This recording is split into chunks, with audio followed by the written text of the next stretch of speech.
E o governo federal divulgou uma nota em resposta à decisão dos Estados Unidos de cancelar o visto da embaixadora do Brasil em Washington, Maria Luísa Ribeiro Viotti. A medida foi tomada pelo governo de Donald Trump após o atraso do Brasil na aprovação do nome de Daniel Pérez como embaixador dos Estados Unidos no país. O Planalto classificou como falsas as justificativas apresentadas pelos Estados Unidos para o cancelamento do visto. O governo brasileiro disse que não houve regularidade no processo de aprovação do representante americano e também negou ter agido contra diplomatas nos Estados Unidos. Dos Estados Unidos, melhor dizendo. Na nota, o governo Lula afirmou que a decisão faz parte de uma escalada de medidas hostis e relacionou a ação a questões ideológicas. Durante entrevista a um podcast, Lula classificou como irresponsável a decisão do governo americano.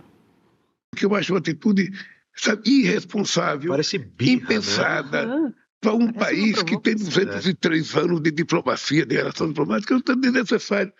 Então, veja, é o seguinte, eu tenho falado com todas as pessoas do mundo. Eu não aceito, sabe, mentiras sobre o Brasil. Esse país é muito grande, esse país tem muita história, tem muita responsabilidade, e não dá para ninguém imaginar que vai derrotar o Brasil com mentira. Não dá. Não dá para ninguém pensar que vai se intrometer de fora aqui para, sabe, disputar as eleições. Segundo... Ninguém derrota o Brasil com mentira, né? Tendo Lula na presidência. Quem precisa, né? Não dá, ele ganha. Bom, e segundo Lula, os Estados Unidos demoraram a indicar um embaixador para o Brasil e não poderiam impor o cronograma desejado para o recebimento de Daniel Pérez. A última vez que eu recebi embaixador foi o mês passado, eu recebi de uma vez só 10 embaixadores no Itamaraty e disse ao ministro Mauro, agora até a eleição eu não recebo mais embaixador. Só depois da eleição é que eu vou receber de qualquer país do mundo. Né? O que aconteceu? Os Estados Unidos não deu importância para embaixador no Brasil, porque faz 1 ano e meio que ele está no poder, não mandou para cá. Tá? Aí tenta mandar e acha que a gente tem a obrigação de fazer a data que eles querem. Não é correto e não é possível. E nós queremos ser tratados com respeito. Ana, a gente começa com você. Eu vou pedir para a nossa produção exibir mais uma vez a nota oficial que foi publicada pela Secretaria de Comunicação Social. Não vou ler na íntegra porque é bem longa, Ana, mas só se me permite ali o começo, né? Nota em reação à decisão dos Estados Unidos de alterar o visto da embaixadora do Brasil em Washington. O governo brasileiro repudia a decisão anunciada hoje pelo Departamento de Estado dos Estados Unidos de alterar o visto da embaixadora do Brasil em Washington. A gente lembra que esse documento foi publicado ontem. E aí eu queria já ir para o primeiro, segundo, sexto parágrafo que diz o seguinte: os 2 funcionários do governo norte-americano que tiveram seus vistos de entrada no Brasil negados planejavam visitar o país para colocar em dúvida a integridade do sistema eleitoral brasileiro em tentativa inaceitável de interferir no processo político nacional. Está aí, então, essa nota da SECOM confirmando, né, o porquê, a justificativa da negativa desses 2 vistos de integrantes do Departamento de Estado americano. A gente traz ali também a declaração do Lula, que diz que só vai decidir sobre a questão de embaixadas, de embaixadores, depois das eleições. Está aí esse trecho aí destacado para quem nos acompanha. Diga, Ana. Tá, mas esse trecho, qual é a fonte?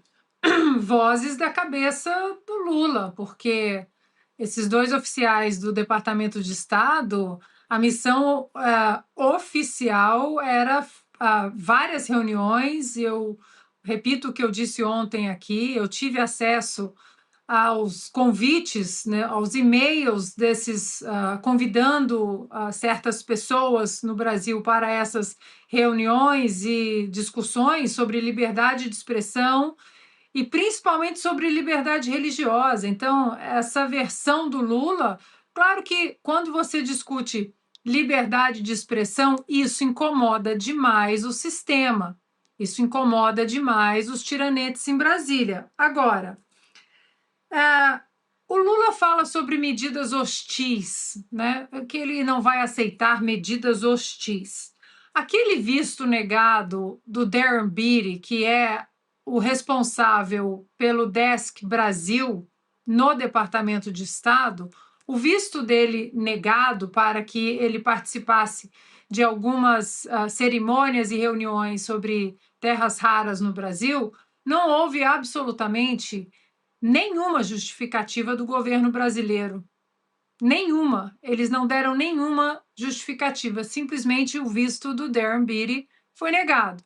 O governo americano, a própria embaixada americana, eles simplesmente ficaram em silêncio, falaram, deixa isso para lá, se tivermos que resolver alguma coisa, a gente vai resolver nos bastidores de maneira diplomática, e foi assim que aconteceu, porque eu sei que foi assim que aconteceu. Sobre o que o Lula fala, que não vai atender, né, o pedido dos americanos agora correndo, que não há embaixador no Brasil há mais de 1 ano e meio, a questão é que não é nada contra o Brasil, Paula. O governo dos Estados Unidos, o governo do Donald Trump, desde que o Trump voltou para a Casa Branca, há uma aproximação, um approach diferente em relação a várias embaixadas. Várias embaixadas. São mais de 90 países no mundo que ficaram sem embaixadores durante 1 ano, durante muito tempo. Isso foi uma prerrogativa estabelecida pela nova administração do Donald Trump. E eu digo nova porque até em relação às embaixadas no mundo, essa administração é diferente da administração do primeiro mandato do Donald Trump, que ele saía simplesmente ouvindo várias pessoas ao seu redor. Muitas pessoas não queriam o bem e o sucesso da agenda do Trump, e pessoas erradas foram colocadas em lugares estratégicos. Então, nesse mandato, o presidente Trump fez diferente. Ele pisou no freio. Outro medo do Lula, é claro que Daniel Pérez é um fiel escudeiro de Marco Rubio, ele também é cubano. Agora, a questão toda, Paula, é que se o Lula quisesse mesmo resolver os problemas da Seção 301, do tarifaço contra o Brasil, da prorrogação da carta de emergência com mais 12,5% de tarifas em cima do Brasil, ele teria dado um jeito de trazer um representante, de autorizar, de concordar com o agreement, né, que chama o agreement, e trazer esse embaixador para o Brasil e resolver isso. Mas ele não quer resolver isso. Ele quer usar este embate diplomático para questões eleitoreiras em outubro. A partir de agora, ele vai encampar todo esse discurso de ataque, soberania brasileira, que se entregar a presidência para Flávio Bolsonaro, que o Flávio Bolsonaro vai entregar para os americanos, o que é tudo uma grande mentira, mas ele vai tentar colocar exatamente tudo isso em primeiro plano. Ou seja, ele não está, nunca esteve, e mostra mais uma vez que não está preocupado em resolver problemas do Brasil, como as tarifas pesadas hoje no Brasil. Ele só quer a manutenção do poder dele. Diga, Augusto, só para eu registrar aqui que já ultrapassamos as 53 mil telas nesta quarta-feira. A gente agradece muito o carinho e a audiência. Olha, por algum motivo o Lula se convenceu de que essa história de soberania rende votos, né? Só isso pode explicar o comportamento amalucado do presidente da República. O Brasil precisa dos Estados Unidos como parceiro comercial e precisa dos Estados Unidos para combater o crime organizado. Sem a ajuda americana, país nenhum se livra de grupos criminosos, né, dessas organizações criminosas que já dominam fatias aí de bom tamanho do mapa do Brasil. Agora ele está brigando, ele está puxando a briga com os Estados Unidos. Isso. E eu ouvi agora há pouco o Edinho Silva dizendo que o Lula é o líder mais respeitado do mundo. Nossa. Veja a cabeça do PT, é o que o Lula ouve e, pior, acredita.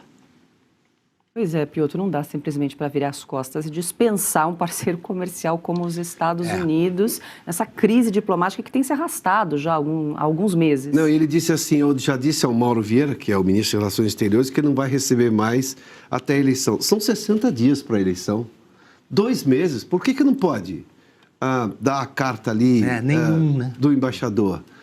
Mas os Estados Unidos demoraram tanto tempo. Bom, mas isso é um problema dos americanos. O Brasil precisa de um embaixador americano aqui para tratar com uma autoridade americana em solo brasileiro. Ele está preocupado com as questões americanas? Não, ele não quer. E não adianta essa conversa, isso é uma conversa fiada. Os 2 observadores americanos tinham direito a estar aqui. Agora, vamos lá. Se a China mandar 2 investigadores, o Brasil vai receber 2 observadores? Eu prefiro receber observadores de uma democracia consolidada, plena, maior do mundo, ou eu prefiro receber observador que venha de uma ditadura? É simples a razão. Agora, o Lula não tem nenhum alinhamento. Na verdade, não tem alinhamento com nenhuma democracia. Essa é a lógica. O Lula tem problemas com democracia. O PT tem problemas com democracia. Essa esquerda brasileira sempre teve problema com democracia, desde os anos 60 e 70, que nunca quiseram democracia. Eles queriam uma ditadura em que eles mandassem. Eu chamo de ditadura sindical ou de acadêmicos de Araque, né? Porque ninguém estava preocupado com democracia ali. Aí, na guerra de 2, venceu uma. Pronto, acabou. E depois, sim, aí redemocratizamos o país com gente muito mais preparada para o caso. Mas, de novo, 2 meses ele não quer aceitar um embaixador? 2 meses? O que a eleição tem a ver com a história? Então, ele está preocupado com a eleição. A verdade é que nada disso se sustenta e ele vai responder por isso nas urnas, está muito claro.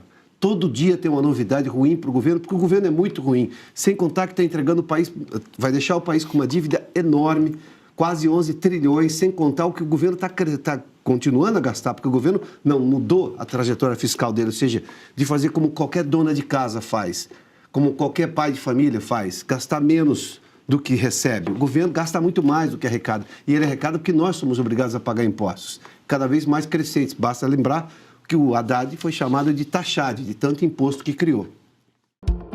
E se você pudesse ter acesso aos bastidores do Sem Filtro e conversar direto com os comentaristas e âncoras da Oeste?